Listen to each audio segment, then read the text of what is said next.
Il me transporta en esprit sur une grande et haute montagne. Apocalypse 21:10.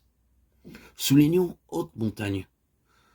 Nous avons ici un trait de ce peuple préparé pour le jour de gloire. Il vit une vie de séparation. Si nous montons sur une hauteur, nous nous éloignons de ce qui est en bas. De même, la vie de séparation va de pair avec une vie vécue dans l'esprit.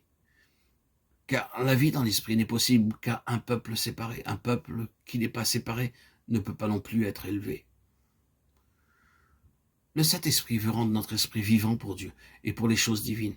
Mais la condition est que du fond de notre cœur, nous quittions ce monde pour suivre le Seigneur, par une offrande sans réserve à lui, désirant être son entière possession pour sa seule joie. Notre esprit connaîtra une expansion par sa vie qui déversera le Saint-Esprit. Nous connaîtrons alors une vie ascensionnelle et Dieu pourra montrer, révéler sa parfaite volonté pour notre marche. Ce n'est pas une question d'âge. Vous pouvez être jeune croyant et avoir dit adieu à ce monde. Alors qu'après plusieurs années de vie chrétienne, certains sont encore liés à beaucoup de choses de cette terre. Ce sont des vies arrêtées, caractérisées par la stagnation. Il ne peut y avoir de croissance. En demeurant lié à ce monde, ce sera la mort spirituelle. La mort s'enregistre dans l'homme intérieur. Notre esprit n'est pas vivant au Seigneur et aux choses de l'Esprit de Dieu. Nous sommes donc exhortés à nous séparer du monde, une séparation du cœur, pour une vie vécue dans l'esprit, par l'esprit. N'aimez pas le monde, ni les choses qui sont dans le monde. 1 Jean 2,15.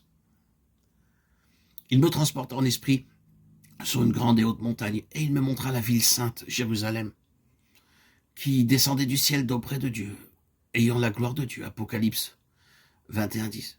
Qu'est-ce que la gloire? Quand voyons-nous la gloire dans la parole de Dieu?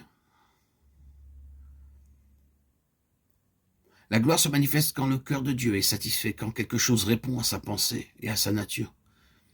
Ici, la gloire est en relation avec sa nature. La pierre de jaspe. Son éclat était semblable à celui d'une pierre très précieuse, d'une pierre de jaspe transparente comme du cristal. Apocalypse 21:11. Dans Apocalypse 4, Jean vit quelqu'un ayant l'aspect d'une pierre de jaspe. Le symbolisme ici est simple. Cette sainte cité sera semblable à celui qui est sur le trône.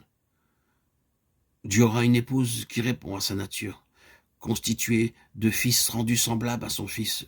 Et nous avons également concentré et exposé en 2 versets tout le dessein de Dieu réalisé selon Romains 8:29. C'est pourquoi nous trouvons la gloire quand ce qui a été entrepris il a été conformément au plan révélé. Nous voyons cela dans le tabernacle et le temple où la gloire est venue quand Dieu, ayant considéré l'ensemble, vit que tout était conforme au modèle qu'il avait montré. Regarde est fait d'après le modèle qui t'est montré sur la montagne, Exode 25:40. Alors Dieu, étant satisfait, voulut remplir le tabernacle de sa gloire. La gloire de l'Éternel remplissait le tabernacle, Exode 40:35. Il en sera de même au jour qui vient, où ma gloire remplira la maison. Car la gloire de Dieu l'éclaire, et l'agneau et son flambeau. Apocalypse 21:23.